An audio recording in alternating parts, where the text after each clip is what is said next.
다이어트를 목적으로 간헐적 단식을 하는 분들은 주로 16시간이나 24시간 단식을 많이 하고 있습니다. 물론 그 정도의 단식도 다이어트에 큰 도움이 되는 것은 사실입니다. 하지만 그 정도만 해도 단식으로 얻을 수 있는 모든 효과를 얻을 수 있냐고 묻는다면 그렇지는 않습니다. 이에 대해 제이슨펑 박사는 단식 시간에 따라 우리 몸속 대사에 어떠한 변화가 일어나는지 설명합니다. Fasting can be divided into 5 stages, and this was done in the 60s through the 90s by Dr. George Cahill, who did all the classic studies. He was a professor of medicine at Harvard Medical School, and most medical textbooks still carry much of his teaching. It was described in his article called Fuel Metabolism in Starvation. He divided these 5 stages of fasting according to where the body got its glucose from. The body has 2 main sources of fuel. It can use glucose, which is a type of carbohydrate, or it can use fat, which is a molecule called the triglyceride, and that's often stored in the fat cell, which is called the adipocyte. Most cells of the body can use either glucose or fat, the main exception being the brain, which cannot use triglycerides for energy. But most of the other cells, like the liver and the muscles and the heart and the kidneys, they can use either glucose or they can use triglycerides. Sort of like a hybrid car can use gas or electricity, that's the same as a cell. The body also stores energy in 2 main forms. It can store glucose or fat. So glucose is stored mostly in the liver, and it's stored as a molecule called glycogen, which are long chains of glucose molecules. And it's very easy for the body to link all these glucose molecules up, and when it needs to, it simply takes that glycogen, chops it back up into little molecules of glucose, and sends it back out into the blood. If it still needs energy and there's not enough of the glycogen, then it relies on fat or triglyceride. It's a little harder to get to, but it takes the fat from the fat cells, goes to the liver, where it breaks down this triglyceride into 3 fatty acid chains, as well as a glycerol backbone. And the triglycerides can be used directly by most cells of the body for energy, and the glycerol can be changed into glucose, which supplies energy for the brain. In stage 1 of the 5 stages, Dr. Cahill called this the feeding stage, and this lasts from 0 to about 4 hours after a meal. During that time, there's usually a lot of glucose around, and when there's plenty of glucose, all the cells of the body are using glucose as their main source of energy. There are 2 main nutrient sensors in the body, insulin and a molecule called mTOR. And when the body senses that you have carbohydrates and protein, then these nutrient sensors go up, and the body gets the message that it should start storing some of this energy for later on when there might not be any food available.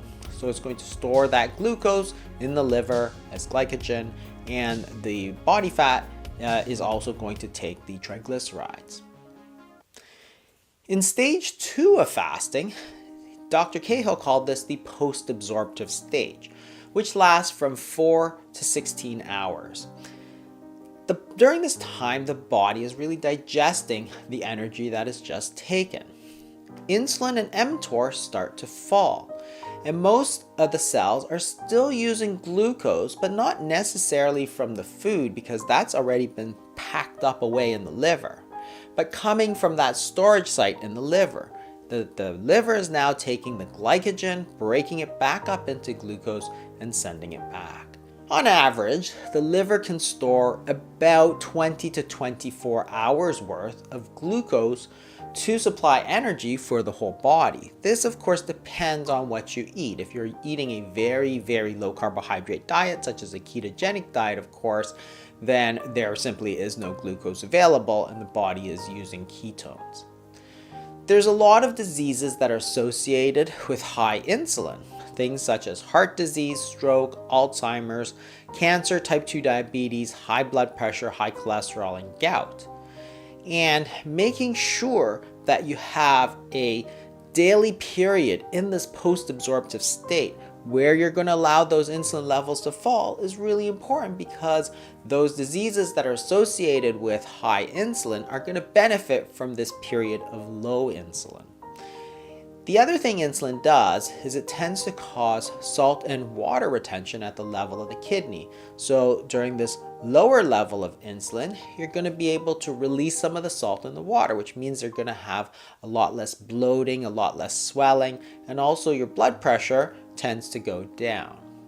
At the same time that insulin is going down, other hormones are going up, and these are called the counter-regulatory hormones, because they run counter of insulin. Insulin goes down and these go up.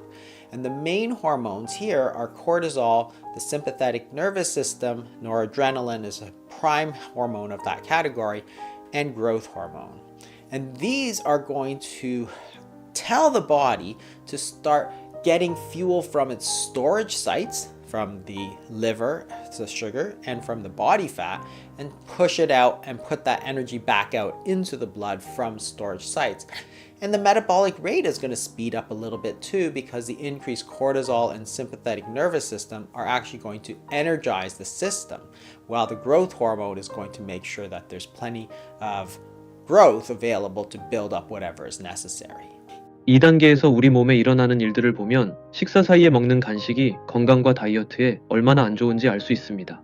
별 생각 없이 입에 넣었던 음식이 인슐린을 낮출 수 있는 중요한 기회를 박탈하고 있는 것입니다. 그것은 계속해서 우리 몸에게 에너지를 저장하라고, 체지방을 만들라고 외치는 것과 같습니다. 제이슨펑 박사가 간식을 먹지 말라고 왜 그토록 강조하는지 조금은 이해할 수 있겠죠? In stage 3, Dr. Cahill called this stage gluconeogenesis, which lasts from about 16 to 30 hours.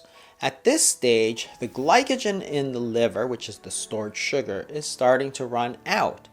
And we haven't quite switched over into fat metabolism completely. So there's this intermediate stage where the body is going to generate the glucose from protein.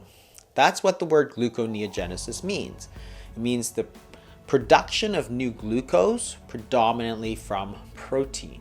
This sounds pretty bad. A lot of people are like, wow, if you're breaking down protein, that's going to take a toll on the body. But that's not quite true.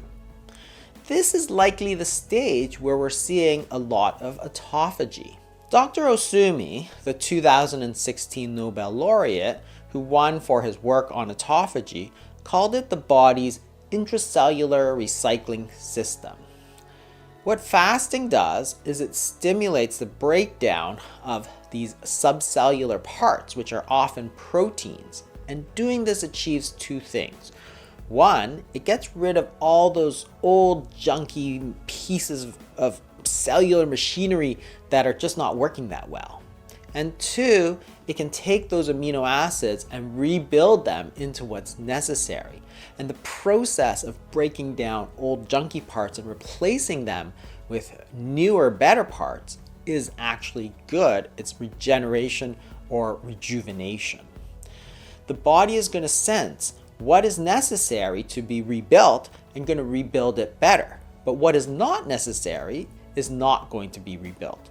And this is likely why we don't see the problems with the excess skin that other weight loss programs seem to have. When you do fasting, you have this period of autophagy, of gluconeogenesis, where proteins are getting broken down. And that's proteins like the excess skin and excess connective tissue and blood vessels that are simply not needed anymore. And you don't get that if you don't have this period of fasting. Also, people who are overweight and trying to lose weight typically have more protein than needed, somewhere between 20 to 50% excess protein. So in addition to losing the body fat, you also need to lose that extra protein. The main regulator of autophagy is mTOR, which is very sensitive to amino acids in the diet. So if you're trying to target autophagy for the process of rejuvenation or looking or feeling younger, then you might want to stick to a cleaner fast, one without, say, bone broth and other things, and stick to a water only or maybe some just herbal teas and green teas during your fasting. 이 단계는 단식에서 가장 많은 오해와 논란을 낳는 부분입니다. 포도당 신생 합성에서 사용되는 단백질의 활용을 사람들이 그토록 두려워하는 근손실이라 여기는 분들이 많기 때문입니다. 물론 근육에 가해지는 영향이 0이라고 할 수는 없겠지만 근육의 생성과 손실은 그렇게 단기간에 일어나지 않습니다. 만약 몇 끼 굶는 것으로 인간의 생존에 반드시 필요한 근육이 그렇게 쉽게 손실된다면 인류는 지구상에서 진작에 사라졌을 것입니다. 하지만 아주 미비한 영향이라도 근손실이 걱정되신다면 단식 중 근력운동 그리고 단식을 하지 않는 시간에 충분한 단백질 섭취를 통해 그 피해를 최소화할 수 있습니다. 또 한 가지 기억해야 할 점은 이 단계가 16시간 이상의 단식을 지속했을 때 나타난다는 것입니다. 따라서 단식의 이점을 최대한 누리고 싶다면 16시간을 넘어 24시간 이상의 긴 단식에 도전해 보시는 것도 좋을 것입니다. Stage 4 of fasting, Dr. Cahill called ketosis. The brain is using glucose as its main source of energy, but by this point, which is more than 2 days into the fast, there's not enough glucose coming from the glycerol. So there's a little bit of ongoing breakdown of protein, but in order to supply energy for the brain, the liver takes the triglycerides from the body fat and turns it into ketones, which now can cross the blood-brain barrier and feed the brain. And it supplies up to 70% of the energy that the brain needs. So people feel energetic, and some people actually think that the brain metabolizes the ketones better so that it might actually give you a bit better performance, concentration, memory. Some people feel that it might also be necessary in the treatment of epilepsy to get this ketosis because it's a more efficient fuel for the brain. 조금 생소할 수 있겠지만 키토제닉 다이어트가 바로 이 단계의 이점을 얻기 위해 만들어진 방법입니다. 제가 여기서 말씀드리고 싶은 건 제이슨펑 박사가 말하는 단식의 단계는 개념을 정리하기 위한 것이지 절대적인 수치가 아닙니다. 이게 무슨 말이냐면 단식의 단계는 절대적인 시간뿐 아니라 시작하기 전 먹었던 음식과 활동량 그리고 개인의 대사 능력 등 다양한 영향을 받습니다. 따라서 더 빠르게 다음 단계로 넘어갈 수도 있고 반대로 시간이 지나도 좀처럼 다음 단계로 못 넘어갈 수도 있다는 뜻입니다. 단식을 하면서 자신이 어떤 상태에 있는지 몸 상태가 어떻게 달라지는지 느껴보신다면 각각의 단계를 이해하는데 더 큰 도움이 되실 겁니다. In stage 5 of fasting, you get into the protein conservation stage. And this is when you're going more than 6 or 7 days into your fast and you're getting into a rhythm where you're supplying almost all the energy that you need from your own stores of body fat. You get into a cycle where you're only burning a little bit of protein from the gluconeogenesis, but most of the energy from the rest of the body as well as most of the brain now is derived from fat. Interestingly enough, this is the stage where hunger really starts to disappear, and it's not clear whether it's the ketosis or what it feels like, but when you measure hormones like ghrelin, the hunger hormone, it really starts to drop. And it's because your body is feeding itself from its own body fat. That's the secret to how these people did 30, 60-day fasts. People who go on hunger strikes, people often wonder, hey, how can you do that? Aren't you hungry all the time? And the truth is that they actually are not, because they've gotten through into this protein conservation stage. So those are the 5 stages of fasting, and you can see which one suits you and suits the goals that you have for yourself, and you can try different ones to see how they are for you. Mix them up, and that's how you're going to lose weight and get healthier, like Gosta. Gosta was 63 years old, and he had unfortunately gained a lot of weight. It took a visit to the emergency room to make him very serious about getting healthy again. His doctor recommended surgery for him, but instead he wanted to try and lose weight. So he went to thefastingmethod.com, read through all the material, and decided that his schedule was going to be 4 days he would eat and 3 days he would do water only fast. He had a bit of tea, a bit of coffee, he had a bit of a refeed, and then he would also increase his exercise. So he is able to get into the gluconeogenesis stage where he's going to lower his insulin levels, increase his counter-regulatory hormones, and then activate autophagy as well. He made sure to take advantage of the increased energy as well as the increased growth hormone, and he did 6 days a week of walking, about 10 kilometers, as well as qigong and stretching, and also strength training 1 to 3 times per week. He took a rest day once a week, and the results were he lost over 100 pounds. His waist to hip ratio goal was reached. He remained strong, and he went from having trouble even walking 1 flight of stairs to running up 7 flights of stairs. That's amazing. Gosta, you did amazing. 이상한 다이어트였습니다.